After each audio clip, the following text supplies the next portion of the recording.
ఇక్కడ విచ్చేసినటువంటి మా కమిటీ సోదరులకి,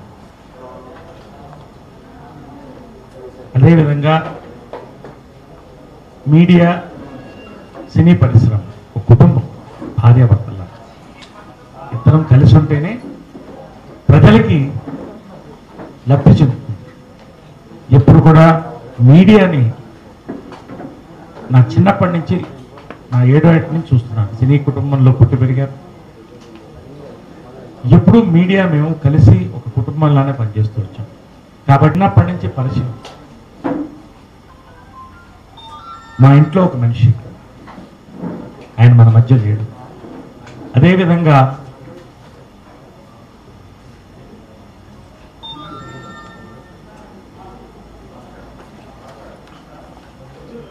టిఎన్ఆర్ యువకుడు, మీడియాలో అంచెలంచెలుగా ఎదుగుతున్న వ్యక్తి, సినీ నటుడుగా నాతో కలిసి సినిమాలు కూడా చేశాడు.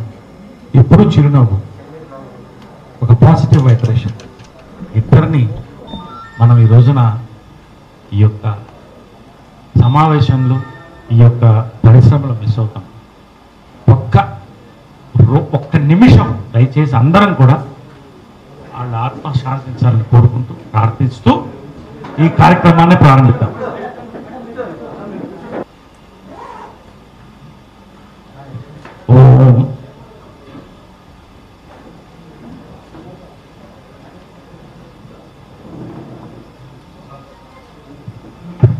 సారీ, మా బాధ్యతగా అది మైక్లో పెట్టాలి.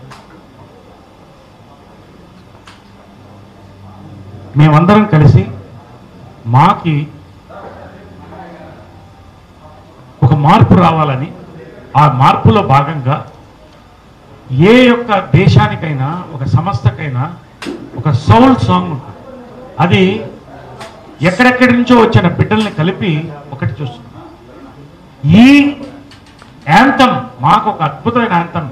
స్వర్గీయులు ఎస్పి బాలసుబ్రహ్మణ్యం గారు, ఆయన కూడా స్మరించుకుంటూ అనూప్ రూబెన్స్ సంగీతం వహించి ఇనాగరల్ రోజున ఈ అద్భుతమైన గీతాన్ని ప్లే చేసి, అక్కడి నుంచి ప్రతి సమావేశంలో ఉండాలి గీతం అనేది జనరల్ బాడీలో రాటిఫై చేయించి, మొన్న డైరీ లాంచ్లో కూడా పెద్దల కృష్ణరాజు గారు, చిరంజీవి గారు, మోహన్ బాబు గారు, మురళీమోహన్ గారు అందరూ ఉండగా జయసుధ గారు ఈ యొక్క యాంథమ్ ప్లే చేసి ఒక్క 30 సెకండ్స్ ప్లే చేసి స్టార్ట్ చేశారు.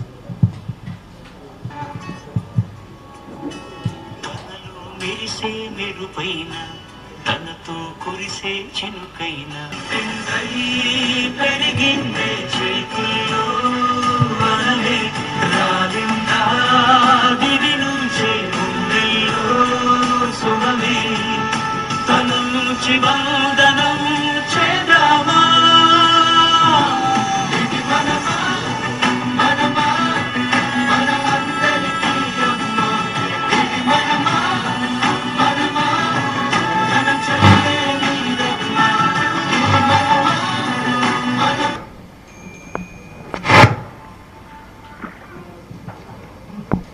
మరొకసారి పాత్రికేయ సోదరులకు నమస్కారం.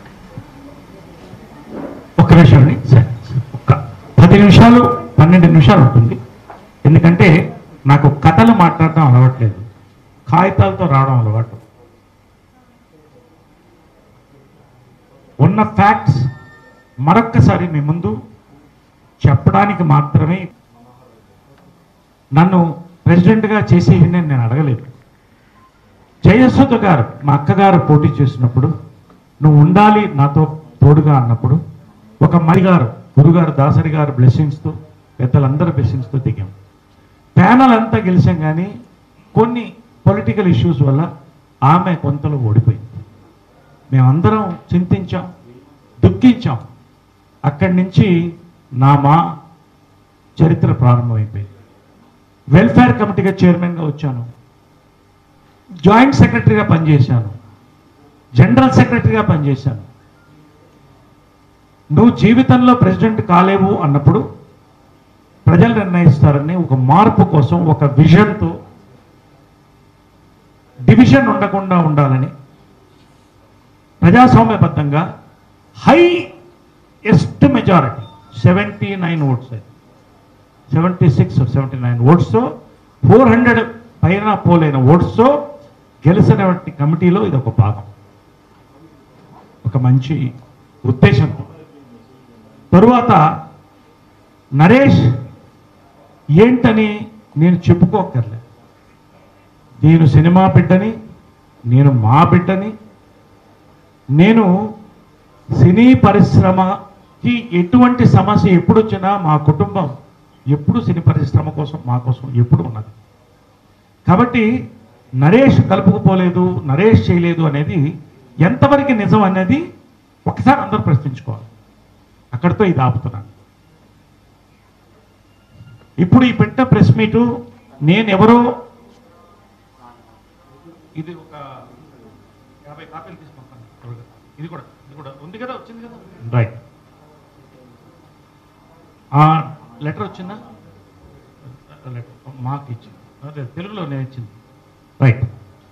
కాబట్టి నేను నిన్న ఒక ప్రెస్ మీట్ జరిగింది. ప్రకాష్ రాజ్ గారు నాకు మంచి మిత్రుడు, అందరికిలానే కొంతమంది మాకు ఎప్పుడో 3 నెలల క్రితం ఫోన్ చేసి నేను పోటీ చేయాలనుకున్నాను అన్నప్పుడు చెప్పాను, చాలా టైం ఉంది, ఇంకా ఇన్సూరెన్స్ కరోనా టైంలో అందరికీ చేయాలి, ఇవన్నీ పనులు ఉన్నాయి, ఎలక్షన్ డిక్లేర్ చేసిన తర్వాత తప్పకుండా ఎవరైనా పోటీ చేస్తే, ఏ తెలుగు సినిమా బైలాస్ బట్టి నేను మాట్లాడుతున్నాను, తెలుగు సినిమాలో నటించిన వాళ్ళు ఎవరైనా పోటీ చేయొచ్చు, అది నిర్ణయించేది ఓటర్స్. ఆయన చెప్పడం జరిగింది, తప్పకుండా ఎవరు వచ్చినా నేను స్వాగతిస్తామని చెప్పడం జరిగింది. సరే, ఈ మధ్య విష్ణు మంచు ఇండస్ట్రీ బిడ్డ, ఒక కుటుంబం కష్ట నష్టాలు చూడకుండా, లాభ నష్టాలు చూడకుండా సినిమాలు తీస్తూనే ఉన్నారు. వందల వేల మందికి అన్నం పెట్టిన కుటుంబం, ఒక యువత. నేను పోటీ చేయాలన్నటువంటి ఆలోచన ఆయనకు వచ్చినప్పుడు, ఆయన పోటీ చేయాలని, తప్పకుండా ఎవరు వచ్చినా నాకు స్వాగతం అని నేను చెప్పాను. ఒకటి, నేను లాస్ట్ టైం గెలిచిన మరుక్షణం ఒకటి చెప్పాను, 6 సంవత్సరాలు నా పయనం, దయచేసి 2 సంవత్సరాలు తీసుకోవద్దు, జాయింట్ సెక్రటరీగా, జనరల్ సెక్రటరీగా, వెల్ఫేర్ కమిటీ చైర్మన్గా, ప్రెసిడెంట్గా నేను గెలిచిన ఫస్ట్ మాట చెప్పిందంటే నేను ఒక్కసారే పోటీ చేస్తాను, రెండోసారి చేయను. ఈ 4 సంవత్సరాలు నేను చేసినటువంటి పని, జనరల్ సెక్రటరీగా అందరూ ఆమోదించినట్టు పని, అవన్నీ నేను చెప్తాను. ఎందుకు చెప్పానంటే, మా అనేది ఒక రాజకీయ వ్యవస్థ కాదు. ఎంతోమంది పెద్దలు, కృష్ణ గారు, చిరంజీవి గారు, ఫౌండర్ ప్రెసిడెంట్ గారు, కృష్ణరాజు గారు, చిరంజీవి గారు, మోహన్ బాబు గారు, మురళీమోహన్ గారు, దాసరి నారాయణరావు గారు, ఇంకా ఎంతోమంది పెద్దలు మెట్టుగా ఇటుకగా హైదరాబాద్ వచ్చి సినిమా పరిశ్రమ సెటిల్ అయిన తర్వాత తెలుగు వాళ్ళకి, తెలుగు నటులకు గొడుగు ఉండాలి, అందరం కలిసి వాళ్ళకి సహకరించడానికి పెట్టినటువంటి సంస్థ ఇది. నేను బ్రీఫ్గా మీకు చెప్పేశాను, ఇప్పుడే చెప్తాను. కాబట్టి ఎవరు వచ్చినా మాకు సంతోషం. నిన్న అసలు ఇంకా ఇన్సూరెన్స్ పనులు జరుగుతున్నాయి. కరోనాలో ప్రాణాలకి అడ్డు పెట్టి మేము మా డబ్బులు మేము వేసుకుని ఇన్సూరెన్స్కి ఎంతవరకు చేయాలి ఇవన్నీ నేను చెప్తాను. చేస్తున్న సమయంలో నిన్న ప్రకాష్ రాజ్ గారు ప్రెస్ మీట్ పెట్టారు. ప్రెస్ మీట్ పెట్టే అధికారం ఎవరికైనా ఉంది, నేను కాదంటలేదు, ఆయన నేను తప్పు పట్టట్లా, కొంతమంది వారితో ఉన్నారు. అందులో మా కమిటీ మెంబర్స్ కూడా కమిటీ ఫోర్స్లో ఉండగా అక్కడ ఉన్నారు. కొంత బాధ కలిగింది అందరికి కూడా, పెద్దలందరికీ కూడా, మాకు అందరికి. రెండోది, నాగబాబు గారు మంచి మిత్రులు, విత్ డ్యూ రెస్పెక్ట్, 4 ఏళ్లుగా మా మసక పారిపోయింది అన్న మాట బైలాస్ ప్రకారం కూడా తప్పు, ఎవరు అనకూడదు. మాలో ఒక ఫార్మర్ ప్రెసిడెంట్ ఉంది, మాతో కలిసి ఉండి ఎన్నోసార్లు నేను కలుసుకున్నాను, చేస్తున్న పనులు చెప్పాను, లెటర్లు పంపించాను చిరంజీవి గారికి, అందరికి కూడా, మా కృష్ణరాజు గారికి, అందరికి పంపించాను లెటర్స్. అలా చెప్పడం అనేది మాకు కూడా షాక్ అయింది. ఒక్కసారి రివ్యూ చేసుకున్నాం. 2 సంవత్సరాల్లో కొంత అసమ్మతి ఉన్నప్పటికి కూడాను పెద్దలు అందరూ కలిపారు, కలిసి పనిచేయాలి, ప్రగతి వైపు నడవాలి. కాబట్టి మనం కలిసి నడుద్దాం అని ఒక నిర్ణయంతో వచ్చాం. కాబట్టి నిన్న కూర్చుని 3 అవర్స్ రివ్యూ చేసుకున్నాం. 2 ఇయర్స్లో ఏం పని జరిగింది, మా మసక పారిపోయిందా, ముందు అడుగే వస్తుందా, ఇది మేమందరం కూర్చొని నిన్న ఒక డాక్యుమెంట్ డైరీలో మేము పొందుపరిచింది, అందరూ సంతకాలు, జీవిత గారు నేను సంతకాలు పెట్టిన డాక్యుమెంట్ని మేము ఒక డాక్యుమెంట్ తయారు చేసాం. అది మీకు అందిస్తాం తర్వాత. అలా మాట్లాడటం అనేది ఒక సంస్థని కించపరచడం అనేది మీరు పోటీ చేయొచ్చు, ఎవరు కాదనలే. లోకల్ నాన్ లోకల్ మీరు అంటున్నారు, మేము అనలేదు, మేము అసలు అనం.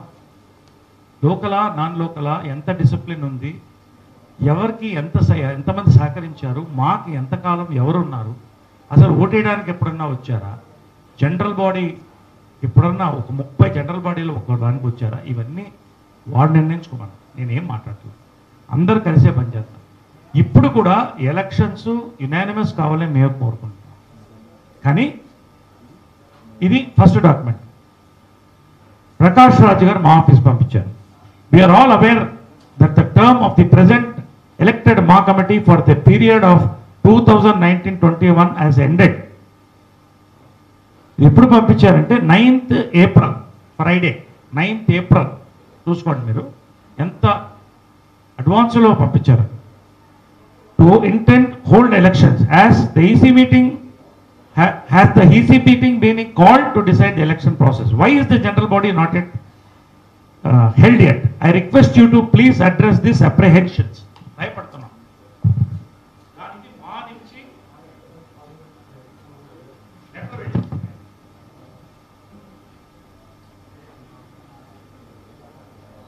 ఎందుకంటే ఇవన్నీ చదివితే మీకు ఎక్కువ ఇదిగా ఉంటుంది కాబట్టి మీకు పంచుతాం, మీరే చూడండి. దానికి సమాధానం మేము వెంటనే ఏప్రిల్ 12వ తారీఖున ఇవ్వడం జరిగింది. ప్రకాష్ రాజ్ గారికి ఈమెయిల్ పంపించాం మరుసటి రోజు same day. Movie artist association ప్రధానంగా 1 సెప్టెంబర్ టు సెప్టెంబర్ ఉండేది. ఎందుకు ఉండేదంటే వచ్చే కొత్త కమిటీ మీద బర్డన్ పడద్దు, ఈ అకౌంట్స్ అన్ని పూర్తి అవడానికి ఏప్రిల్ మే జూన్ అవుతుంది, జూన్ తర్వాత జనరల్ బాడీ పెట్టుకొని చేయాలి. మధ్యలో అది మారింది. ఎందుకు జనరల్ బాడీలో 2019 జనరల్ బాడీలో పరచూరి శ్రీ పెద్దలు ఇండస్ట్రీకి ఒక పెద్ద మా మెంబర్ పరచూరి గోపాలకృష్ణ గారు ఈ పాయింట్ని ప్రపోజ్ చేశారు. మీరు సెప్టెంబర్ పెట్టండి, అదే సరైనది అని చెప్పినప్పుడు మొత్తం జనరల్ బాడీ చప్పట్లు కొట్టి రాటిఫై చేసినటువంటి రెజల్యూషన్ యునానిమస్లీ. కాబట్టి ఇది సెప్టెంబర్ ఉంటుందండి, ఖచ్చితంగా ప్రాసెస్ చేస్తాం అని నేను చెప్పడం జరిగింది. రెండోది, మాకెవరికి ఇప్పుడు అధికార దాహాలు ఇప్పుడు ఏదో వచ్చి చేసేయాలని ఏం లేదు. ఒక విజన్తో మేము వచ్చాం. ఇండస్ట్రీలో పుట్టి పెరిగి ఆర్టిస్టుల మధ్యన ఉన్నాం కాబట్టి ఇక్కడ హైదరాబాదులో మాకు తెలుసు రెంటెడ్ హౌస్ లేకుండా ఎంతమంది ఉన్నారు ఏంటి అనేది. కాబట్టి మేము ప్రకాష్ రాజ్ గారికి అక్కడ ఎవరైతే ఉన్నారో వారికి మీడియా సోదరులకి, మీడియా లేకుండా ఏమీ ఉండదు, వారికి స్పష్టంగా చెప్తున్నాం. మన మెంబర్స్ అందరికీ 900 మెంబర్స్కి, కుటుంబం 900 మెంబర్స్. మొన్న ప్రకాష్ రాజ్ గారు షాక్ అయ్యారు, 500 మెంబర్స్ అన్నారు, మళ్ళీ ఓటర్స్ అన్నారు, కన్ఫ్యూషన్లో 27 మంది సభ్యులు అన్నాడు, ఎగ్జిక్యూటివ్ 26 మందే ఉన్నారు. There is no data. ఆయన డేటా కావాలని అడిగాడు, ఆయన డేటా అందిస్తామని నేను వచ్చాను. ఈ డేటా ఏంటి, ఎంతమంది మెంబర్స్ ఉన్నారు, ఏం చేసామనేది ఒక్క 10 నిమిషాలు మీరు ఓపికగా నాకు టైం ఇవ్వాలి, స్పష్టంగా మేము చెప్తాం. మాలో ఇప్పటికీ 914 మంది లైఫ్ మెంబర్స్ ఉన్నారు, అసోసియేట్ మెంబర్స్ 29 మంది ఉన్నారు, సీనియర్ సిటిజన్స్ 18 మంది ఉన్నారు. 3 సంవత్సరాలుగా అసలు ఎవరికి ఏమి ఇస్తే ఎవరు కోప్పడతారు, ఒక స్కూటర్ ఇస్తే, ఒక ఇల్లు ఇస్తే లేకపోతే ఇంకోటి ఇస్తే కోప్పడతారు అన్న ఆలోచన ఉన్నప్పుడు వెల్ఫేర్ కమిటీని నేను ప్రాణం పోసి మేమందరం రాజేంద్ర ప్రసాద్ అధ్యక్షతన, శివబాలాజీ జనరల్ సెక్రటరీగా, నేను జాయింట్ సెక్రటరీ, వెల్ఫేర్ కమిటీ చైర్మన్గా ఫస్ట్ మేము తీసుకుంది ఏంటంటే భారతదేశంలో మీరు ఎక్కడైనా చెక్ చేసుకోమనండి, ఏ అసోసియేషన్లో జరగలేదు ఇంత అర్లీగా. ఈ యొక్క 700 మంది పై సభ్యులు ఇంటికి వెళ్ళి, మేము వెళ్ళి ఇంటికి వెళ్ళి వాళ్ళ బ్యాంక్ అకౌంట్ల నుంచి, వాళ్ళ సమస్యల గురించి, వాళ్ళ పరిష్కారం, దానికి ఏం పరిష్కారం కూడా తీసుకొని ఐఏఎస్ ఆఫీసర్లు కూర్చోపెట్టి 6 నెలలు కష్టపడితే ఎవరు రెడ్లో ఉన్నారు, ఎవరు గ్రీన్లో ఉన్నారు, ఎవరు ఎల్లోలో ఉన్నారు, దీన్ని బట్టి ఇవాళ జరుగుతుంది. సో డేటా ఎప్పుడే ఇచ్చేసాం. సర్వే అనేది ఒక చరిత్ర మాలో. దీన్ని బట్టే ఇప్పుడు కాదు, రేపు ఎప్పుడు జరిగిన కార్యక్రమాలు ఎవరు ప్రెసిడెంట్కి వచ్చినా కూడా ఈ సర్వే పట్టే వస్తుంది. ప్రతి ప్రెసిడెంట్ అద్భుతంగా చేశారు. నా వంతు, మా వంతు, అందరూ, మా కమిటీ 26 మంది అందరూ ఏం చేయాలో చేశాం. అయితే లైఫ్ ఇన్సూరెన్స్, ఒక మనిషి చచ్చిపోయినప్పుడు ఒక ఆర్టిస్టు 10,000 పంపించండి దహనానికి లేదన్న ఫోన్లు నాకు చాలా వచ్చేది. మేము వచ్చిన తర్వాత లైఫ్ ఇన్సూరెన్స్ ఫస్ట్ టైం 728 పీపుల్కి లైఫ్ ఇన్సూరెన్స్ చేశాం. 728 పీపుల్ నోటెడ్. ఎందుకు మిగతా వాళ్ళకి కాలేదంటే వయసు మించిన వాళ్ళు అప్లై చేసుకునేవాళ్ళు తప్ప, ఇంటింటికి అడిగి 728 మందికి ప్రాణరక్షణ కల్పించాం. ఇది మా విషయంలో భాగం. అప్ టు 70 ఇయర్స్ అయితే ఎల్ఐసిని రిక్వెస్ట్ చేసి 78 ఇయర్స్ వరకు కూడా పెంచి పెద్దలకు కూడా, ఎందుకంటే వాళ్ళ కుటుంబాలు సఫర్ అవ్వకూడదని ఈ లైఫ్ ఇన్సూరెన్స్ చేశాం. ఇందులో ఈ కుటుంబాలు చాలామంది కూడా లైఫ్ ఇన్సూరెన్స్ని 3 లక్షల రూపాయలు లైఫ్ ఇన్సూరెన్స్ చనిపోయిన ఆ వ్యక్తి చనిపోయిన వెంటనే వితిన్ 48 అవర్స్ 24 అవర్స్ ముందు చెక్ రిలీజ్, తర్వాత మేము ఇన్సూరెన్స్ తీసుకున్నాం. గుండు హనుమంతరావు గారు ఫ్యామిలీకి చెందింది, దేవదాస్ కనకాల గారి ఫ్యామిలీకి చెందింది, వేణుమాధవ్ ఫ్యామిలీకి వెళ్ళింది, గీతాంజలి గారి ఫ్యామిలీకి వెళ్ళింది, జయప్రకాష్ రెడ్డి గారి ఫ్యామిలీకి వెళ్ళింది, నర్సింగ్ యాదవ్ ఫ్యామిలీకి వెళ్ళింది, రాళ్లపల్లి గారి ఫ్యామిలీకి వెళ్ళింది, టిఎన్ఆర్ ఫ్యామిలీకి వెళ్ళింది, ఇంకా చాలా మందికి వెళ్ళింది. 16 మందికి మేము 48 లక్షల రూపాయలు, అంటే దాదాపు 50 లక్షల రూపాయలు అత్యధిక క్లిష్ట పరిస్థితుల్లో వారికి మేము అందించాం. ఎందుకంటే ప్రాణరక్షణ, ఆర్టిస్ట్ చచ్చిపోయినప్పుడు సినిమాలు ఉండవు కాబట్టి వాళ్ళకి ఈ రక్షణ అనేది ఒక కవచం ఆ కుటుంబానికి, ఎందుకంటే వాళ్ళు అతన్ని ప్రోత్సహించారు కాబట్టి. Yes, next medical insurance. ఈ రోజుల్లో కరోనాలో చూస్తున్నారు, ఒక హాస్పిటల్కి వెళితే 10 లక్షల రూపాయలు, 20 లక్షల రూపాయలు ఎక్కడి నుంచి తీసుకొచ్చి పెడతాం, ఎవరి నుంచి ఇస్తాం?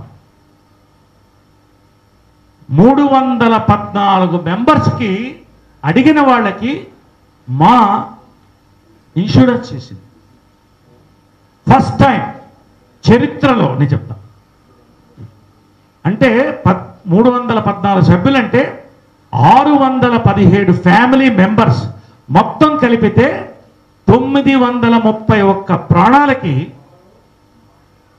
మేము మెడికల్ రక్షణ ఇచ్చాం. ఇది విజన్ కాదా? ఇది మా చరిత్రలో హిస్టరీ. అందరు ప్రెసిడెంట్లు వాళ్ళ వంతు వాళ్ళు చేసుకుంటూ వచ్చారు. మా చరిత్రలో చెప్పమనండి, ఇంతమందికి ఎప్పుడన్నా ఇన్సూరెన్స్ అయిందా చెప్పమనండి. ఎందుకంటే కరోనాలో ఫుడ్కి డబ్బులు లేకుండా పరిస్థితుల్లో ఇది ఇచ్చాం. తర్వాత 96 లక్షలకి ఈ మా మెంబర్స్ దీన్ని వాడుకున్నారు. కరోనాలో పెన్షన్స్ 1000 రూపాయలు ఉన్న పెన్షన్ని ఈ టర్మ్లో 6000 చేశాం. 3000 చేసి 6000 చేశాం. 214 ఎవరి టైరున్నా కానివ్వండి, మొత్తం 5 మందికి మెంబర్స్కి నామినల్గా 1000 రూపీస్ వెళ్ళేది. మేము ఇప్పుడు 33 మందికి 1,86,000 ప్రతి నెల పెన్షన్లకు ఇస్తున్నాం. ఇది మాకు వచ్చే ఫిక్స్డ్ డిపాజిట్ మీద ఇంట్రెస్ట్లో ఇస్తున్నాం. ఇప్పుడు అంటే 800% పెన్షన్లు పెంచాం. పొట్టి వీరయ్య గారు చనిపోతే ఆమె కూతురు ప్రాధాయపడితే ఆయన పెన్షన్ని పొట్టి వీరయ్య కూతురికి ట్రాన్స్ఫర్ చేశాం ఫిజికలీ ఛాలెంజ్డ్ కింద. ఇవన్నీ కూడా సమయం ఇచ్చి అందరినీ కలుపుకుని అందరూ అందుబాటులో ఉండి ఎవరికి కావాల్సింది వాళ్ళకి చేస్తూనే వస్తున్నాం. మెంబర్షిప్ 1,00,000 రూపాయలు చాలా ఎక్కువ ఉందండి అని చాలామంది యువత is the future, youth is the future of మా యువత రావాలి. మహిళలు కానివ్వండి, పురుషులు కానివ్వండి, యువత రావాలని నేను కోరుకుంటున్నాను. ఫస్ట్ టైం చరిత్రలో కమిటీ ఆమోదం తీసుకొని 1,00,000 రూపాయల నుంచి 90,000 10,000 తగ్గించి 90,000కి ఇచ్చాం మెంబర్షిప్. అంతేకాదు యంగ్స్టర్స్ న్యూ కమర్స్కి ఈజీగా ఉండాలని 1,00,000 రూపాయలని 4 విడతలుగా తీసుకొని 1 సంవత్సరంలో కట్టండి లేదా 1.5 సంవత్సరంలో కట్టండి అని ఇన్స్టాల్మెంట్లో ఇచ్చాం. 87 మెంబర్స్ ఇప్పటికి చేరారు. 82 lakhs మాకు జమ అయింది. మరి మా కమిటీ సరిగ్గా పనిచేయకపోతే, పనులు జరగకపోతే, మా మీద నమ్మకం లేకపోతే, మా మసకపారి ఉంటే 87 మంది కరోనాలో చేరతారా అండి? నేను అడుగుతున్నా. ఇన్కమ్ ట్యాక్స్ రీఫండ్,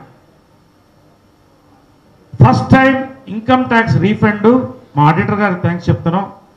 ఈ సంవత్సరం 11,32,467 రూపాయలు మాకు రీఫండ్ వచ్చింది. ఇది హైయెస్ట్ ఇన్ ద మా history of 26 years.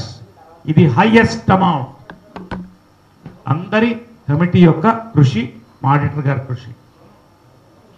Kalyana Lakshmi పెళ్ళికి కావాలన్నప్పుడు నాకు తెలుసు, నన్ను అడుగుతారు చాలామంది, ఏమన్నా ఒక 20,000 30,000 చదువుతారా? అలా ఉండకూడదని కళ్యాణ లక్ష్మి లాస్ట్ టైం శివాజీ రాజా ఉన్నప్పుడే మేము ప్లాన్ చేసాం. ఈసారి మొదటి కళ్యాణ లక్ష్మిది 1,16,000 రూపాయలు పద్మా జయంతి గారికి శ్రీ కృష్ణరాజు గారు, శ్యామలా కృష్ణరాజు గారు ఇచ్చినటువంటి అమౌంట్తో ఫస్ట్ ప్రారంభించాం పిల్లల పెళ్ళిళ్ళ కోసం. ఇది విజన్ కాదా? తర్వాత మాకు అప్లికేషన్స్ ఏం రాలేదు, ఎవరికి వచ్చినా చేస్తాం. తర్వాత ద్విచక్ర వాహనాలు 77,000 చొప్పున ముగ్గురికి పంచాం. 2,31,000 అయింది. ఎందుకంటే ఆర్టిస్టులు బస్సుల్లో పోవడం కష్టం, వాళ్ళకి ద్విచక్ర వాహనాలు ఉంటే ప్రజల్లో కంఫర్టబుల్గా వెళ్ళగలుగుతారని పెంచాం. ఇది స్పాన్సర్షిప్ నుంచి పెంచాం, మా బడ్జెట్లోంచి మేము తీయలేదు. మెయిన్గా మేము సర్వే చేసినప్పుడు, లాస్ట్ పేజ్ మేము సర్వే చేసినప్పుడు చాలామంది కళాకారులు, వృద్ధ కళాకారులు, కొత్త వాళ్ళు చాలామంది అడిగింది ఏంటంటే, మాకు డబ్బులు వద్దండి, అవకాశాలు ఇప్పించండి, మాకు స్థిర మీద కనపడాలంటే కళ్ళల్లో నీళ్ళు తిరిగింది. మాకు వాళ్ళందరినీ పిలిపించి ఒక సమావేశం పెట్టి ఒక బ్రోషర్ తయారు చేసి స్వర్గీయులు దాసరి నారాయణరావు చేత రిలీజ్ చేయించి, జాబ్ కమిటీ అని ఒక కమిటీ ఎప్పుడన్నా చరిత్రలో ఉందా ఫస్ట్ టైం పెట్టి, గౌతమ్ రాజు గారు వీళ్ళందరూ, లక్ష్మీకాంతరావు గారు మా ఎక్స్-అఫీషియో మెంబర్, వీళ్ళందరినీ పెట్టి వాళ్ళ పెట్రోల్ వేసుకుని వాళ్ళు తిరిగి దాదాపుగా 35 మెంబర్స్, చాలామంది పెద్దవాళ్ళు, వీళ్ళందరికీ అవకాశాలు వచ్చినాయి. ఈసారి కూడా జీవిత రాజశేఖర్ గారు ప్రారంభించింది. వెళ్ళాం, బ్రోషర్స్ తీసుకుని డైరెక్టర్స్ అసోసియేషన్, ప్రొడ్యూసర్స్ అసోసియేషన్ కలిసాం, ప్రొడ్యూసర్స్ కౌన్సిల్, రైటర్స్ కౌన్సిల్. కానీ దురదృష్టవశాత్తు కరోనా వచ్చి ఆగిపోవడం జరిగింది. జాబ్ కమిటీ ఎప్పుడూ లేదు, మేము పెట్టింది, మేము నడిపాం. తర్వాత 25 సంవత్సరాలు ఇందాక చెప్పినట్టు ఒక యాంథమ్ని తయారు చేసి ఒక యాంథమ్ని విడుదల చేస్తే శభాష్ అన్నారు అందరూ కూడా. అందరూ ఆ యాంథమ్కి సెల్యూట్ చేశారు. ఇది రాటిఫై చేశాం జనరల్ బాడీలో. తర్వాత నేను చెప్పుకోవడానికో పోవడానికో కాదు, కానీ నా కమిట్మెంట్, మా ఫ్యామిలీ కమిట్మెంట్ కూడా నేను చెప్పాలి. కరోనా టైంలో కూడా ఏ ప్రోగ్రాం లేనప్పటికీ మా విన్నపం మేరకు 30 లక్షల రూపాయలు విరాళం వచ్చింది. 30 లక్షల రూపాయలు అంటే మెంబర్షిప్ ఇవ్వగలిగితే ₹1,00,00,000 దాటి 30 లక్షల రూపాయల విరాళంలో జీవిత రాజశేఖర్ గారు వాళ్ళ సినిమాలు వాళ్ళ ఇబ్బందులు ఉన్నా కూడా 10 లక్షల రూపాయలు మనస్ఫూర్తిగా వెళ్ళొచ్చారు. వాళ్ళని అభినందిస్తున్నారు. తర్వాత 15 ఫస్ట్ లాక్డౌన్లో ఆకలి అన్నం లేనని పరిస్థితిలో చాలామంది ఫోన్లు వచ్చినప్పుడు నేను అందరితో ఒక మెసేజ్ పెట్టి పర్సనల్గా నేను లాక్డౌన్లో నాకు సినిమాలు లేవు but I'm very happy well of 900 మందికి మెసేజ్ పెట్టాను. మీకేమన్నా కావాలంటే నన్ను అడగండి, మీ బ్యాంక్ అకౌంట్లోకి వేస్తాను 10,000 వెంటనే అంటే 150 మంది అప్లై చేసుకున్నారు. 130 మంది అప్లై చేసుకున్నారు. అంతేనా? 140 మంది అప్లై చేసుకుంటే వీళ్ళందరూ మా కమిటీ అంతా పనిచేసి రాత్రి పగళ్ళు వాళ్ళ బ్యాంక్ అకౌంట్స్ అన్నీ తీసి మళ్ళీ కరోనాలో ఆఫీసులకు వెళ్ళి మా ఆఫీస్లో విత్ ఇన్ 1 వీక్ 10,000 రూపాయలు 14 లక్షలు వాళ్ళ అకౌంట్లో జమ చేస్తే మొన్న కూడా చెప్పిన ఉన్నారు. ఆ రోజుల్లో ఆపరేషన్ అండి, ఈ 10,000 నాకు చాలా హెల్ప్ అయింది, తిండికి హెల్ప్ అయింది, రకరకాలుగా థ్యాంక్స్ చెప్తూ ఇప్పటికీ రకరకాల స్టేట్స్ తమిళనాడు, కర్ణాటక ఇక్కడందరూ కూడా పంపించాం. పేర్లు చెప్పకూడదు ఎందుకంటే వాళ్ళది బట్ లిస్ట్ ఉంది. ₹1,00,000 చిరంజీవి గారు చేస్తున్నటువంటి మంచి పని సిసిసి కూడా ₹1,00,000 నేను డొనేట్ చేశాను. రాత్రి చిరంజీవి గారు నాకు ఫోన్ చేశారు, 9:30కి ఫోన్ చేసి మనస్ఫూర్తిగా అభినందించారు. చాలా బాగా పనిచేస్తున్నారు, చాలా మంచి పని చేస్తున్నావు, సొంత డబ్బులు నీ సబ్బులు ఈ టైంలో పంచడం అనేది మంచిది, సిసిసికి కూడా ₹1,00,000 ఇచ్చావు, చాలా హ్యాపీ నేను నరేష్ అంటే నిజంగా నేను సంతోషపడ్డాను. కృష్ణరాజు గారు నీకు ఎంత తోడ్పడతాను, ఎంత కావాలో చెప్పు, ఎవరికి ఏం కావాలో నేను చూస్తానని చెప్పి ఆయన కూడా చెప్పడం జరిగింది. ఎంతోమంది పెద్దలు ముందుకు వచ్చారు. కాబట్టి మా అమ్మ ఘట్టమనేని విజయనిర్మల గారు ఆమె ఎప్పుడూ ఏ పదవి కోరుకోలేదు.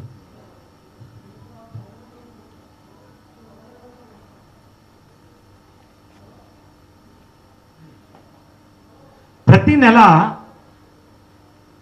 5వ తారీఖు సాయంకాలం నేను షూటింగ్లో ఉంటే ఫోన్ చేసింది, మాకు 15,000 పంపించావా? ప్రతి నెల పెన్షన్ల కోసం 15,000 ప్రతి నెల పంపించావు. 3 గంటలకంతా నాకు ఫోన్ వస్తుంది, బ్యాంక్ వెళ్ళిందా మాకు చెప్పాను. ఎందుకోసం?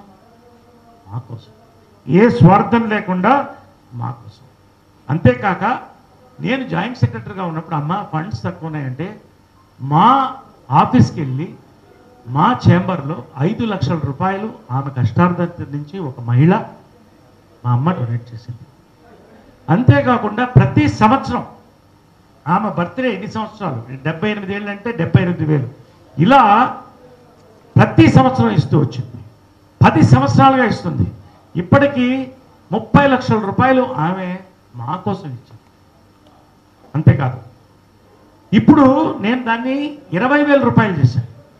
20,000 రూపాయలు చేశాను దాన్ని. 20,000 ప్రతి నెల పంపిస్తున్నాను. ఈ 3 నెలలుగా ఇన్సూరెన్స్ కోసం ఆపి ఇన్సూరెన్స్కి దాన్ని జమ చేస్తున్నాను.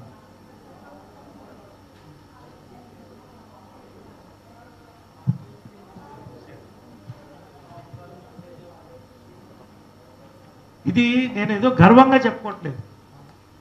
మా కోసం ఏ పదవి ఆశించకుండా నేను 20 ఏళ్ళగా మెంబర్. మరి 20 ఏళ్ళగా ఏ పదవిలో నేను లేని నేను వచ్చి ప్రెసిడెంట్ అవుతాను ఇప్పుడు నేను వెంటనే అనలేదే.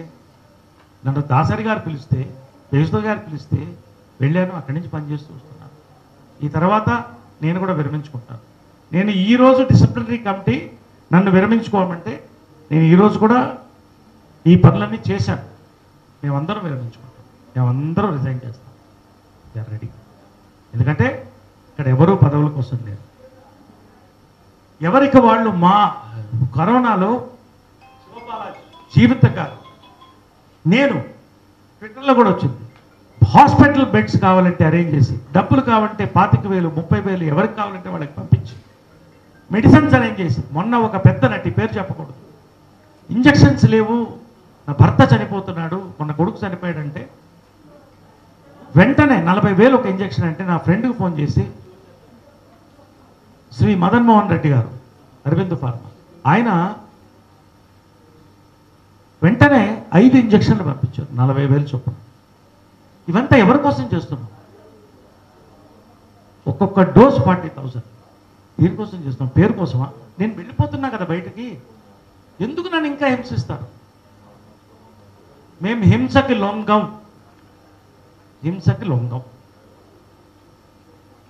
నేను ఈసారి ఇన్సూరెన్స్కి ఇబ్బంది ఉంది, కొంచెం హెల్ప్ చేయండి అని కొంతమంది ఫ్రెండ్స్ మెసేజ్ పెట్టారు. ఆశ్చర్యం ఏంటంటే బాంబే నుంచి నా మిత్రుడు హిందీ యాక్టర్ జాకీ ష్రాఫ్ ఫస్ట్ 20,000 పంపించండి. Hats off. కృష్ణన్ రాజు గారు ఫోన్ చేసి నీకు ఎంత కావాలని అడిగారు. అబ్బాయి ఏమవుతుందండి నేను ఇస్తాను, మీరు ఎంత తోస్తే అంటే నీకు ఎంత కావాలో చెప్పు నేను ఇస్తాను ఆయన అన్నారు. రావు రమేష్ గారు వెంటనే 30,000 పంపించారు. నా ఫ్రెండ్స్ చాలామంది జిఎంఆర్ గారు, రవీందర్ రెడ్డి గారు, వెంకటేశ్వర రామారావు ఇట్లా ఇండస్ట్రీ సంబంధం లేని వాళ్ళు కూడా మా కోసం ఇస్తున్నానండి, ఇది మీకోసం ఇవ్వట్లేదు మా కోసం ఇస్తున్నారు. నా ఫ్రెండ్స్ అందరూ ఇచ్చారు. నేను ఈసారి 10 మందిని దత్తత తీసుకుంటున్నాను 3 లక్షల రూపాయలు ఇచ్చి. రైట్, ఇది నేను చేసిన పనులండి.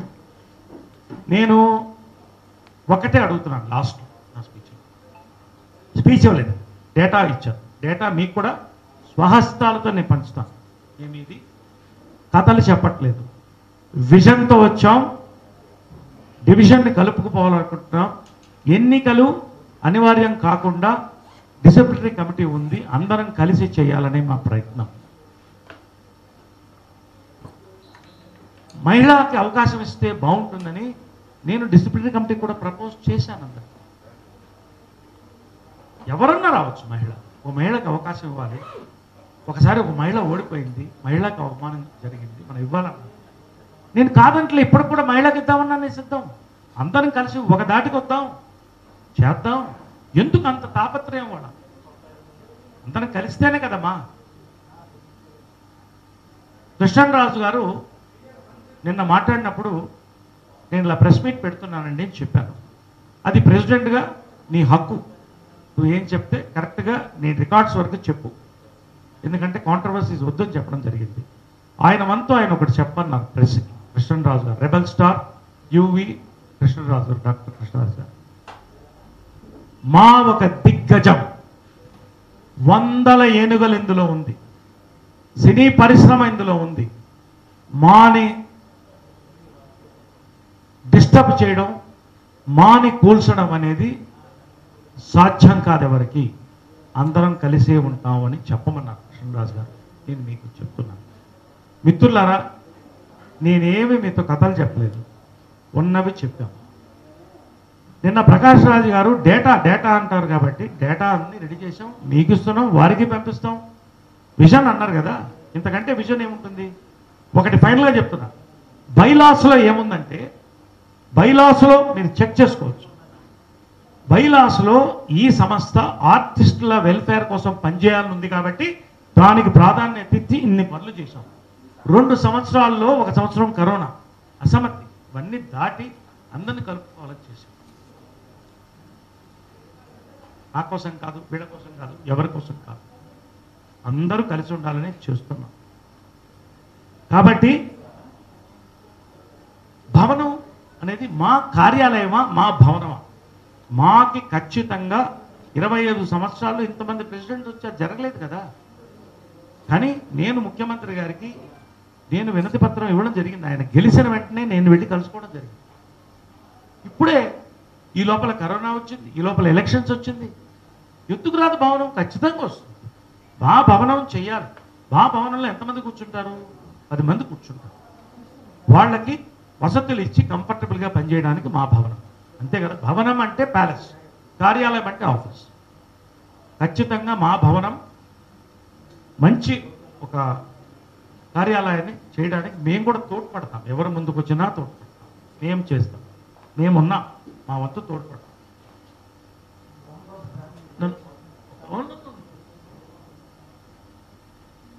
కాబట్టి silence please. Hello hello hello. కాబట్టి నేను చెప్తుంది ఏంటంటే, ఫైనల్గా రండి, ఇప్పటికి కూడా చెప్పు, కలిసి పనిచేస్తాం, డిసిప్లినరీ కమిటీని సంప్రదిస్తాం. ఒక క్యాండిడేట్ని పెట్టినప్పుడు డిసిప్లినరీ కమిటీని మనమే పెట్టినప్పుడు అక్కడి నుంచి తీసుకొస్తాం క్యాండిడేట్, మంచి క్యాండిడేట్ని తీసుకొస్తాం అనుకున్నప్పుడు ఆల్రెడీ డిక్లరేషన్ అయిపోయింది ఒక ప్యానల్ కూడా. ఇంతవరకు ఇన్సూరెన్స్ పనులు కాలేదు, ఇప్పుడు మళ్ళీ ఇన్సూరెన్స్కి రెడీ చేసుకుంటున్నాం, కొంత డబ్బులు పెట్టుకుని రెన్యువల్ చేయడానికి. ప్రాణాలు ఇక్కడ విలువెల్లాడుతున్నాయి, ఆరోగ్యం లపటప కొట్టుకుంటుంది. ఈ పరిస్థితిలో ప్యానల్ పెట్టడం, ఎగ్జిక్యూటివ్ అవ్వాలి, జనరల్ బాడీ అవ్వాలి, సెప్టెంబర్ వరకు టైం ఉంది. నేను క్లియర్గా మెసేజ్ పెట్టాను ఇక్కడ. అయిన తర్వాత నోటిఫికేషన్ ప్రెసిడెంట్గా నేను ఇవ్వాలి, ఎలక్షన్ నేను జరిపించి హ్యాండ్ ఓవర్ చేసి ఛార్జ్ ఇచ్చి వెళ్ళాలి. మరి అక్కడ ఒక ఫార్మర్ ప్రెసిడెంట్ ఉన్నాడు ఆ ప్యానల్లో నిలబడి. మరి అక్కడ కొంతమంది మా ఆఫీస్ బేరర్స్ ఉన్నారు. ఫోర్స్లో ఉన్న కమిటీ ఉంటే ఒక ప్యానల్కి వెళ్ళడం ఏంటి నాకు అర్థం కాదు. నేను క్వశ్చన్ చేస్తాను. జై హింద్. అండ్ రికన్సిలేషన్ కమిటీ, దానికి చైర్మన్ కృష్ణరాజు గారు, వారికి తెలియజేస్తాం, కమిటీ సభ్యులు తెలియజేస్తాం. ఇంతకుముందు కూడా మేము చేసినవన్నీ వాళ్ళకి తెలియజేసాం. కొత్తగా మళ్ళీ ఎందుకు అడుగుతున్నారు వీళ్ళు నిన్న నాకు తెలియదు, కానీ ఖచ్చితంగా తెలియజేస్తాం. దాని యొక్క decision disciplinary and reconciliation committee తీసుకుంటుంది.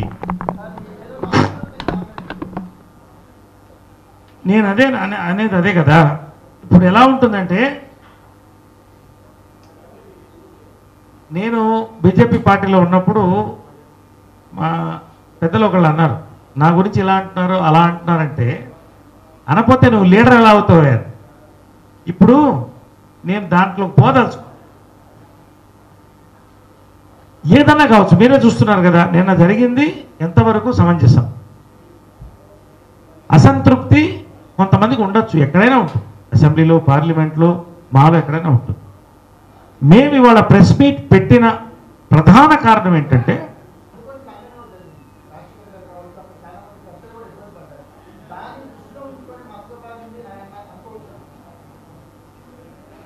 ఏదో ఒక ఇన్సిడెంట్ వల్ల మసకపారింది. ఇప్పుడు పార్లమెంట్లో కూడా కొట్టుకుంటారు, దానికన్నా పార్లమెంట్ మసకపారిపోయింది ఎవరన్నా అంటారా? ఒక సమస్య. ఎగ్జాక్ట్లీ నేను అనేది ఏంటంటే, గడిచిన 4 ఏళ్లగానే దానికి మేము రిజల్ట్ ఇచ్చాం.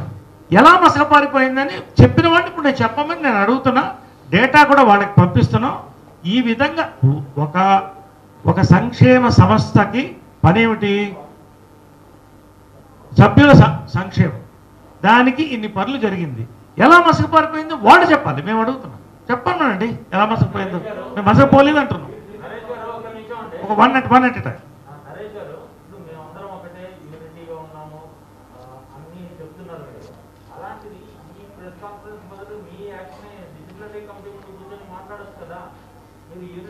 ఎస్, నేను అనేది ఏంటంటే,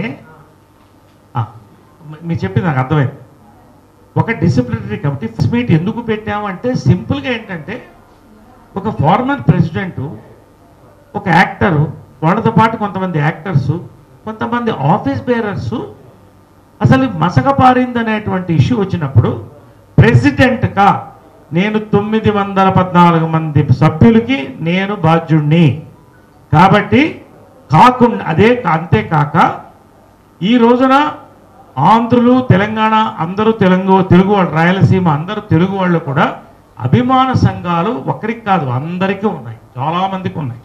అందరికీ కూడా మమ్మల్ని అభిమానిస్తారు. కాబట్టి ఇటువంటివి చెప్పినప్పుడు అందరికీ చెప్పాల్సిన బాధ్యత మాకు ప్రెసిడెంట్గా ఉంది. కాబట్టి నేను ఈ ప్రెస్ కాన్ఫరెన్స్ మేము ఏం చేశామో విత్ డాక్యుమెంట్స్ చెప్తున్నాను. ఆఫీస్ ఓపెన్గా ఉంటుంది, చెప్పిన వాళ్ళు ఎవరైనా ఈ డాక్యుమెంట్స్ చదువుకోవచ్చు, వెరిఫై చేసుకోవచ్చు, రావచ్చు, ఏమన్నా ఉంటే డిసిప్లినరీ కమిటీ తెలియజేయవచ్చు, దాని నిర్ణయం తీసుకుంటాం.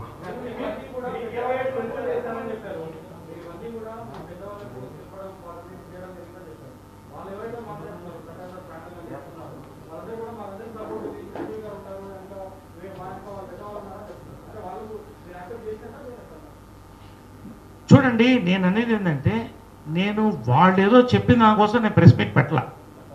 బీ వెరీ క్లియర్, వాళ్ళు చెప్పిన దానికోసం నేను ప్రెస్ మీట్ పెట్టలా. మెంబర్స్ సంతోషంగా ఉన్నారు. ఇంకా 100 మెసేజ్లు పెట్టచ్చు మీకు. పెన్షన్లు వచ్చినాయి సార్, థ్యాంక్ యూ సార్.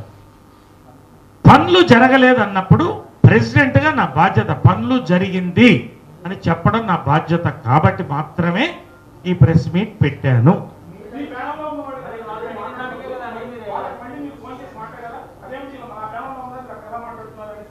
నేను అనేది ఏంటంటే,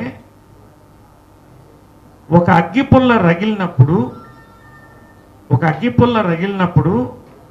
10 మందికి చెప్పడం, 10 బకెట్లు నీళ్లు పోయడం తప్ప, వాళ్ళు ఓపెన్గా వెళ్ళి ఒక ప్యానల్లో కూర్చుని ఫోర్స్లో ఉన్న కమిటీని వెళ్ళిన వాళ్ళతో నేను మాట్లాడితే గొడవ తప్ప ఏమవుతుంది, కయ్యం అవుతుంది. కాబట్టి అది డిసిప్లినరీ కమిటీకి వదిలేస్తున్నాం. వాళ్ళ బాధ్యత, మేము సహకరిస్తాం, వాళ్ళు సహకరిస్తాం. చెప్పండి.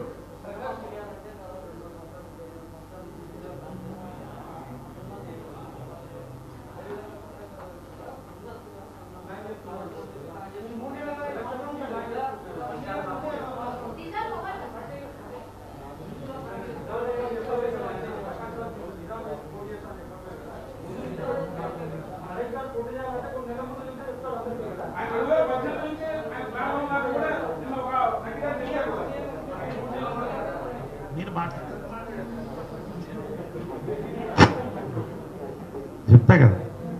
ఇప్పుడు ఒకటండి, నా పర్సనల్ విషయం చెప్పాను. ఒక్కొక్కళ్ళు ఒక తీరు. నేను ఒక్కొక్క అంచెలుగా పనిచేస్తూ, ఎదుగుతూ, సహకరిస్తూ, సేవ చేస్తూ వచ్చాను. ఆయన వాడు వచ్చాడు. అదే నేను అడుగుతున్నా కదా, ఇప్పటికీ ఒక్కసారి కూడా ఓటేయడానికి వచ్చారా నేను అడుగుతున్నా. స్ట్రైట్ చెప్పానండి, నేనేమి అబద్ధాలు చెప్పట్లేదు కదా. ఉండండి మీకు చెప్పిదా చెప్పాలి కదా. 25 సంవత్సరాల్లో 50 జనరల్ బాడీలు జరిగి ఉండాలి, 10 తీసేసాడు. 20 జనరల్ బాడీలు అనుకో, 15 తీసేసాడు. 25 ఇయర్స్ అంటే 10 ఏళ్ళు తీసేస్తే 15 రోజులు 30 జనరల్ బాడీలు ఉంది. ఎప్పుడన్నా వచ్చారా? ఎవరన్నా కనుక్కున్నారా? ఏం జరుగుతుంది, ఏమి జరగబోతుంది, ఏమి మేము చెయ్యాలి, మేము ఇది చేస్తామని ఎవరన్నా చెప్పారా? నేను వస్తున్నానండి, నేను కంప్లీట్ చేయాలి కదా. నేను అప్పీల్ చేయడం ఏంటంటే, ఎవరైనా 1 సంవత్సరం ముందు నుంచి రావచ్చు, సేవ చేయొచ్చు, మెంబర్లు సంప్రదించవచ్చు, మాట్లాడవచ్చు, నేను కంటెస్ట్ చేస్తానని చెప్పొచ్చు. నేను చెప్తున్నాను కదా, ప్రకాష్ రాజ్ గారు నాతో మాట్లాడారని చెప్తున్నా కదా. 3 నెలల క్రితం మీకు చెప్పాను కదా, ఎప్పటి నుంచో జరుగుతుంది. వాటిని మేమేమంటల్లా. నేను అనే ఒకటే పాయింట్, నిన్న చెప్పిన దాంట్లో ఫస్ట్ పాయింట్ ఏంటంటే మా మసక పారిపోయింది అనే పాయింట్తో తీస్తే, మరి ఒక నిమిషం ఎవరన్నా కానివ్వండి, ఒక నిమిషం. ఒక పక్కన ప్రకాష్ రాజ్ గారు నిన్న ఏం చెప్తున్నారు, మా చాలా స్ట్రాంగ్ ఆర్గనైజేషన్, అమెరికాలో అక్కడెక్కడ అంటున్నారు.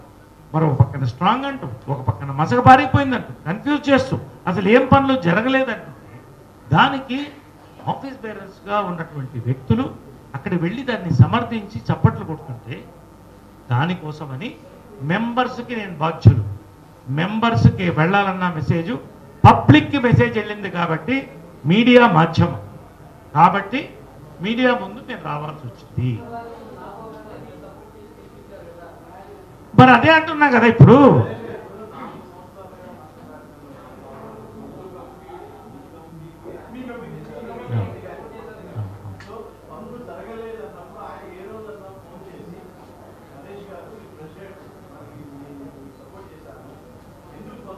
మా మధ్య కొత్త కాదు, ఎవరు కొత్తగా వచ్చేలా, ఎవరు కొత్తగా వచ్చిన వాళ్ళు లేరు నాకు తెలుసు. నేను నాగబాబు గారి ఇంటికి పర్సనల్గా వెళ్ళాను, 2-3 సార్లు శివాలజీ కూడా వచ్చాను. వెళ్ళి ఇలా అసమర్థం ఉంది, కొంచెం సహకరించండి అని అడగడం జరిగింది. అడిగాను, నేను నా వంతు అడిగాను. ఇప్పుడు ఒకటేనండి, సేవ చేసే కార్యక్రమంలో అవసరమైతే చీపురు పెట్టుకుని ఓడ్చాలి, నేను ఓడుస్తా. నేను ఇప్పుడు వెళ్ళిపోయే ప్రెసిడెంట్, నేను ఇది పెట్టక్కర్లేదు. ఎందుకు పెడుతున్నాను? బాధ్యత ఉంది కాబట్టి. నిన్న మసకబారిపోయింది అన్నారు, ఎవరన్నా అన్నవాడు అదే అంటున్నా కదా. ఇప్పుడు మేము క్లియర్గా మేము చేసిన పనులు కూడా ఇచ్చాం. అదంతా ఇచ్చిన తర్వాత మరి నేను మసకబారిపోయింది అన్నప్పుడు షాక్ అయ్యాం. మా మీద, నాగబాబు గారి మీద నాకు ఎలాంటి కోపం లేదు, ఎలాంటి ద్వేషం లేదు. ఇప్పటికి కూడా కన్ఫ్యూషన్లు ఉన్నాం కాబట్టి మీడియా, ప్రజలు, మెంబర్స్ కన్ఫ్యూజ్ అవ్వకూడదు కాబట్టి నేను మీకు మంచి పని నేను చెప్పాలి. ఇప్పుడు నేను ఇందాకే దానికి ఆన్సర్ చెప్పేశాను. ప్రకాష్ రాజ్ గారు వచ్చి నన్ను అడిగారు, నేను కంటెస్ట్ చేస్తున్నాను. మొన్న విష్ణు మచ్చు అనౌన్స్ చేశారు. మాకు కావాల్సింది ఏంటి, ఎవరు అధ్యక్షులు అయ్యారని కాదు, మేము చేసినటువంటి విజన్ ఇవాళ సక్సెస్ చేశాం. చెప్తాను, ఎలక్షన్ డిక్లేర్ అయిన తర్వాత మేమందరం కూర్చుని చెబుతాం. ఒకవేళ యునానిమస్ అవ్వచ్చేమో, యునానిమస్గా ఒక మహిళ రావచ్చేమో, లేకపోతే ఇంకొక ఆయన రావచ్చేమో, ఇంకొక యువకుడు రావచ్చేమో. నేనెవరిని చెప్పడానికి, యాజ్ అ ప్రెసిడెంట్ అందరినీ నేను కలుపుకోవాలి. 400 ఓట్లతో గెలిచాను నేను, 400 ఓట్లు పోలేదు. కాబట్టి నేను న్యూట్రల్గానే ఉండి నేను చేసిన పనులు చెప్పి మంచి ఈ విజన్ని డివిజన్ లేకుండా ముందుకు ఎవరు తీసుకెళ్తారో వాళ్ళకి సహకరిస్తాను. మీరే చెప్పారు కన్ఫ్యూషన్లో ఉందని. ఇప్పుడు కన్ఫ్యూషన్లో ఉంది కాబట్టి డిసిప్లినరీ అండ్ రికన్సిలియేషన్ కమిటీ దిగా పెద్దవాళ్ళు రావాలి. ఎవరు వచ్చినా అందరికీ మేము సహకరిస్తాం.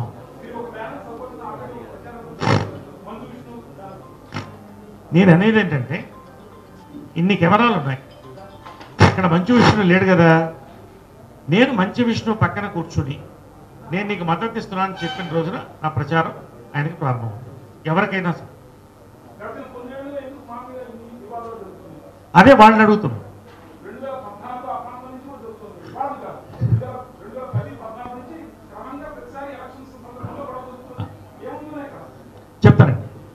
చెప్తానండి ఏమవుతుందంటే, జనరల్గా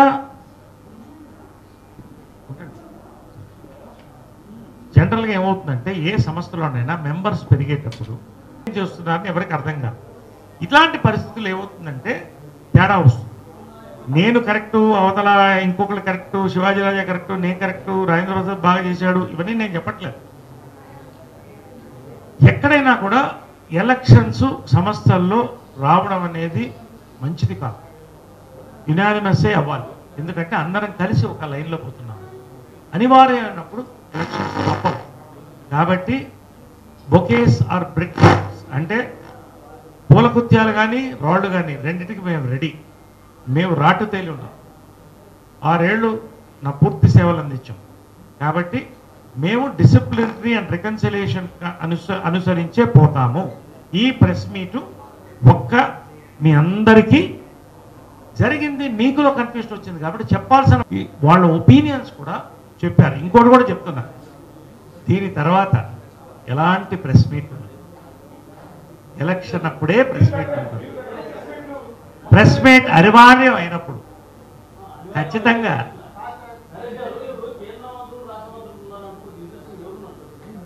తెలియలేదు. ఆయన అదేంటంటే, ఇప్పుడు ఇంతకుముందు మంత్రులుగా ఉన్నవాళ్ళు ఉన్నారు అన్నారు. నేను ఒక విషయం, ఎమ్మెల్యేలు ఉన్నా నేనే ఆయన అనిన పాయింట్ అంటే లెట్ నాట్ డైవర్ట్. మళ్ళీ we are going in to wrong this thing. ఆయన అనింది ఏంటంటే, కేంద్ర మంత్రిగా పనిచేసిన వాళ్ళు, రాష్ట్ర మంత్రులుగా పనిచేసిన వాళ్ళు, ఎమ్మెల్యేలు అందరూ ఉన్నారు అన్నాడు ఆయన. ఆ స్పీడ్లో అలా అన్నాడు. కాబట్టి బ్రదర్స్, ప్రెస్ మీట్లు కావాలని మీరు కోరుకుంటారు, మేము కోరుకుంటాం. కాబట్టి కాదు కళ్యాణి ఖచ్చితంగా తను మహిళలందరినీ సంప్రదించి, చాలామంది మహిళలు వస్తారు, ఆమె కూర్చుని ఒక ప్రెస్ మీట్ ఆమెకు కావాల్సినప్పుడు ఆమె పెట్టుకుంటుంది. ఎప్పుడు అవసరం. నేను మళ్ళీ రిపీట్ చేస్తాను, ఒకటి చెప్తున్నా,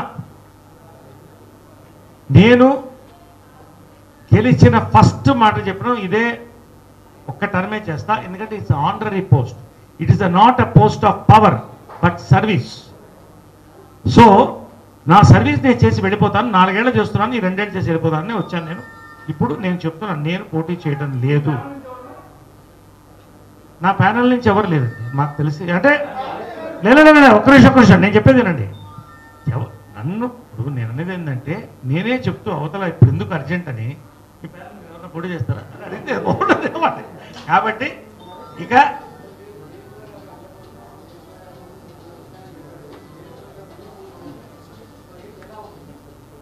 నేను చెప్తున్నానండి, ఏదైనా అదే నేను అనేది ఏంటంటే, నేనే చెప్పాను మహిళకు అవకాశం ఇస్తే. ఎందుకంటే స్టేజ్ మీద కూడా చెప్పాను కదా, కొంతమంది చెప్పారు పెద్దలు మహిళకి ఇస్తే అని. నేను ఫర్ మహిళకి ఇస్తే బాగుంటుందని ఫస్ట్ చెప్పిన వ్యక్తి నేనే.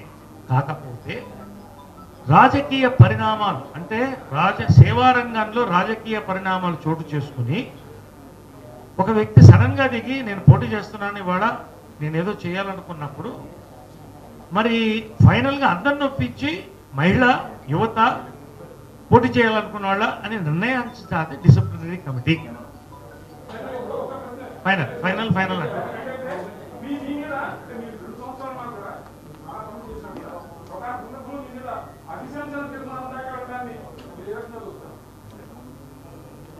అదే చెప్తున్నా కదండి. ఇప్పుడు ఏమవుతుందంటే నేను ఒకటే చెప్తున్నా కదండి, ఒక సేవా భావంతో దిగినప్పుడు నాకు ఈగో అనేది పనిచేయదు. నా మొహం మీద ఉమ్మూస్తే కూడా నేను తప్పు చేశానని ఆలోచించుకుంటాను. కాబట్టి నాకు ఎలాంటి బాధ కలగలేదు. మనసు కష్టమేసింది, ఇలా ఎందుకు చేస్తున్నారని చాలా కష్టం వేసింది. కానీ ఆలోచిస్తే దీనికి చాలా రూట్ ఉన్నదని నాకు అర్థమైంది. డెప్త్ ఉంది. ఇట్ ఈస్ నాట్ ఏదో అప్పుడు అరవడం కాదు, దీనికి ఒక రూటు, ఒక డెప్త్, ఒక బ్యాక్గ్రౌండ్ ఉంది. కాబట్టి ఇప్పుడు నేను దాని గురించి మాట్లాడదలుచుకున్నాను. వాళ్ళందరూ కూడా నిన్న బయటపడ్డారు, వచ్చారు. కాబట్టి నేను దాని గురించి నేను మాట్లాడడానికి ఏముంది.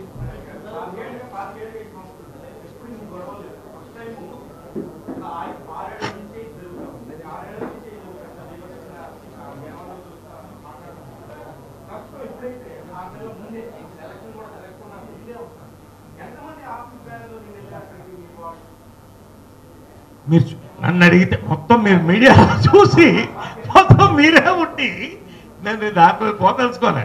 నేను అనేది ఏంటంటే మీరే అన్నారు కదా, ఏమన్నారు 6 నెలలు 3 నెలల ముందు ఇంతకుముందు ఎలక్షన్ జరక్క కాదు, మీరు ఆలోచించండి.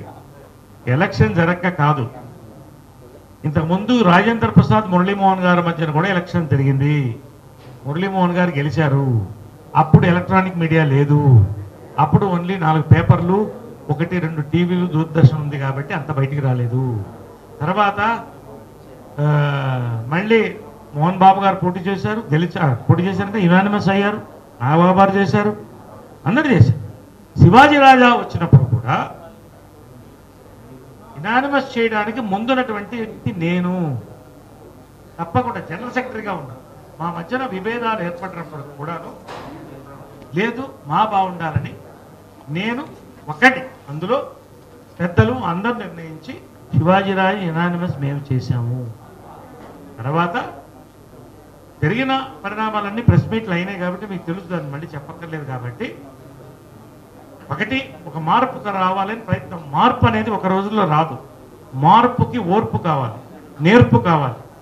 ఈ 3 ఉన్నప్పుడు, టైం వచ్చినప్పుడు, సమయం వచ్చినప్పుడు మార్పు వస్తుంది. అమ్మవారు కూడా రాక్షసుల మీద 1000 సంవత్సరాలు పోటీ చేసింది, పోరాడింది. కాబట్టి ఫైనల్గా ఏంటంటే ఒక్కొక్కసారి ఎలక్షన్కి రంగం సిద్ధమైంది. ప్రతి ఎలక్షన్ మహాభారతమే, పోయినసారి కూడా మహాభారతమే. కానీ చాట భారతం అవటం మాకు ఇష్టం లేదు. మహాభారతం అయినా పర్వాలేదు. కానీ